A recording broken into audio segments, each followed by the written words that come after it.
And this is what I have the sub-agents distributed for. So whenever I talk about like the research and analysis, I kind of went through, and even after I posted, my models have changed over time. Like it's probably a good evolution. Tomorrow, I'll probably switch to 5.4 because it just got released today.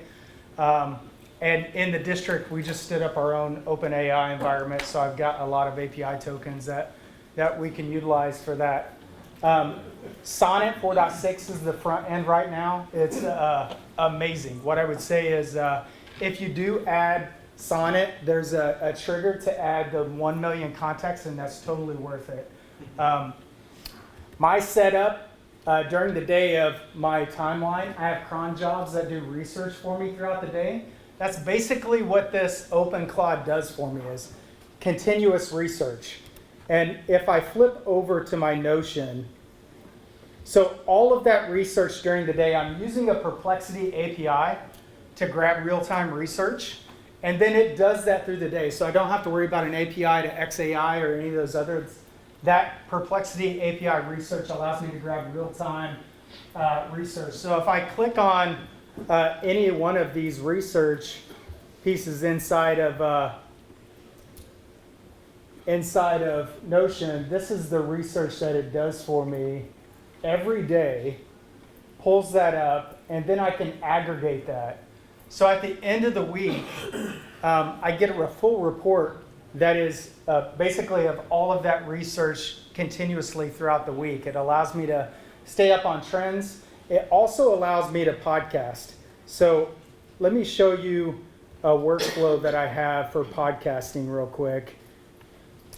So during the week, it does all the research using Perplexity. I actually process the report using Qwen locally on that Mac Mini. It's running LM Studio, so that during the day, my cost per day for me is on the average of about $4 for all my API tokens that I use during the day, because I've offloaded the actual text processing to Qwen, which then lights up every morning at 4 a.m. and stays loaded until probably about 5 in the afternoon. And it processes any changes that I'm telling, because the front end is Sonnet 4.6. So then I work through a podcast idea. It generates a script, and I'll show you, because I just generated one while I was there at that window. It'll use an API token for 11 Labs. If you haven't used 11 Labs, you can actually train your own voice. So then I have my own voice ID. It generates an MP3 and uploads it automatically to Buzzsprout, which is the podcast platform for What the EdTech. I review that. So I would say for everyone, if there was a model that you should use in deconstructing a task, I think of it like Legos. I love Legos. If you were to take one piece of Lego off of a Super Star Destroyer, right? And the Super Star Destroyer was all the tasks of your job, because I feel like my job is pretty big as a CIO, right? But if I took off that one task, I have to define that task. And that task could save me 5 minutes, right? But I've got to use first principles to take that task down to its very basic level and allow AI to process that. So the idea, the generation came from me.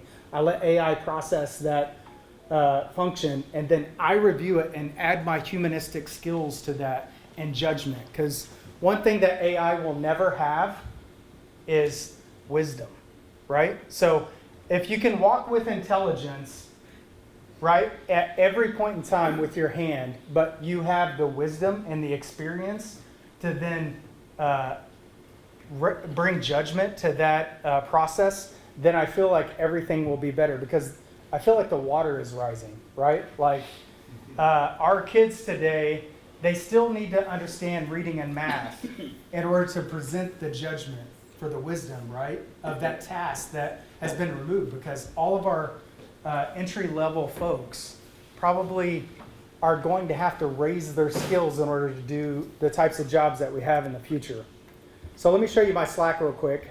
I used the Slack to actually generate, this was the actual podcast. So you see even here, I said, hey, use Nano Banana Pro to generate a slide of my different conduits that I have with OpenClaw. and it just basically generated the image. I tossed it into Canva, move forward. I could generate 50 slides doing this. And at token generation on Gemini is stupid cheap right now. So like for less than $5, I could generate an entire presentation with the slots. I'll show you, here's the script that it actually generated for the podcast today.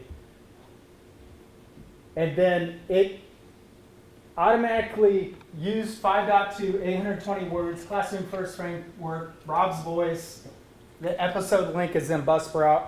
I didn't even review it. I probably shouldn't publish it, but here it is. And I could hit play. I don't know if I have sound coming out of this. Probably not. Yeah, sorry. So it automatically even put the show notes into Buzzsprout for me. So I don't have to do anything but review and hit publish. So that was a task that I brought down to the very basic level. There were a lot of tasks assigned to that podcast, right? So I had to think about the research. I had to contextualize the research that it did, give it an idea. It has to understand my persona. So know this, that when Ramsey showed his OpenClaw setup, every setup has what's called a soul. So I back up my memory every day, and it backs up also into Notion. So every agent, right, has a memory, has a soul, has tools, and you can set it to back it up. And so this becomes very easy and modularized to take that file, move it to another OpenClaw setup, import the memory, and you can just keep going. So that's my OpenClaw setup. It's not crazy. It does a lot of work for me. I would say more than anything, it's really helped me to basically bring down my job and understand how to break those tasks down, because I think that's what we'll have to do in order to automate work. So, thank you. All right, Rob, outstanding.